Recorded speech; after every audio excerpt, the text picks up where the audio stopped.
Here is the second part of first flight, the black aeroplane. So let's begin.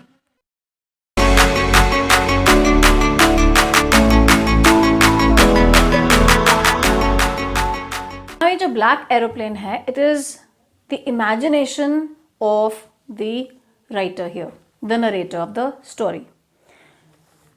Scenario क्या है कि he is a pilot and he is having one Dakota aeroplane. ठीक है, उसके पास अपना plane है, एक प्राइवेट प्लेन पे वो जा रहा है and he is coming going back to his family to have the breakfast. तो वो ब्रेकफास्ट में इतना डूबा हुआ होता है कि I will be having an English breakfast. He was just dying for it. So he just called the Paris control room, और उस पैरिस कंट्रोल रूम को वो कॉल करता है एंड ही आस्क्ड कि आई वॉन्ट टू लैंड, तो मुझे please runway का बारे में बता दो, या फिर अपनी पोजीशन देता है पहले वो. देन वहाँ पे उसको ये सुनने को मिलता है कि yes the flight is okay and you can, the climate is okay and you can just land. Slowly and gradually he just move toward that way and वहाँ वो देखता है कि स्टॉर्मी क्लाउड्स हैं. अब वो बिल्कुल भी इसके लिए तैयार नहीं था. अभी तक मौसम बहुत साफ था, आसमान बिल्कुल क्लियर था, लेकिन जैसे ही वो टर्न करता है और उसको ये बताया जाता है कि you ought to turn 12 degrees west now, तो जैसे ही वो टर्न लेता है उसको थोड़ी देर बाद स्टॉर्मी क्लाउड्स नज़र आते हैं. नॉट ओनली दैट, वहाँ पे थंडर एंड लाइटनिंग भी शुरू हो जाती है. तो दे वर रियली थंडरिंग क्लाउड्स, बहुत ज़्यादा भयंकर स्टॉर्म आनी शुरू हो जाती है. अब ही जस्ट वॉज थिंकिंग कि मैं क्या करूं, अगर मैं इस क्लाउड से पार होकर जाता हूं तो इतना प्लेन में petrol was not there, fuel इतना नहीं था, तो अगर वो यहाँ से ट्रैवल करके जाएगा तो फ्यूल ज़्यादा लगेगा.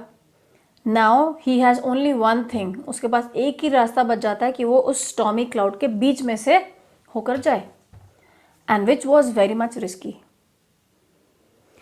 So what he did, he just again he gathered his courage and he entered the stormy cloud.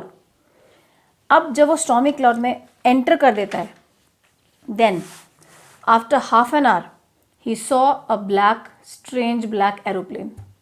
उसको लगता है कि उसके बगल में एक black aeroplane चल रहा है and उसका पायलट उसको इशारा कर रहा है कि follow me.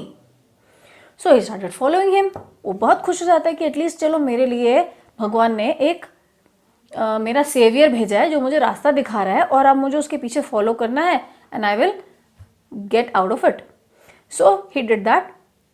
वो उसके पीछे पीछे फॉलो करता है उसको and miraculously he went out of that cloud. वो उस क्लाउड से बाहर निकल जाता है.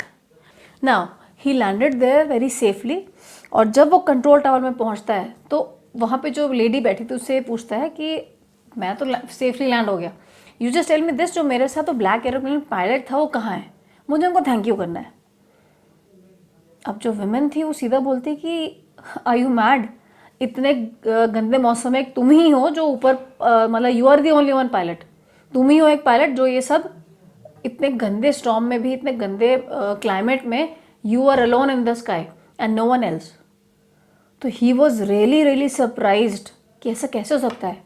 मैंने तो उस पर्सन से बात भी की है and I have seen that black aeroplane. हाँ, वो बता रहा कि उसमें कोई निशान नहीं था, कुछ नहीं था, वो बस ब्लैक नज़र आ रहा था मुझे. So it was clearly said that it was totally his imagination. वो उसकी खुद की कॉन्शियंस थी. कॉन्शियंस मीन्स वो उसका अपना एक एक्सपीरियंस था जो उसको गाइड कर रहा था.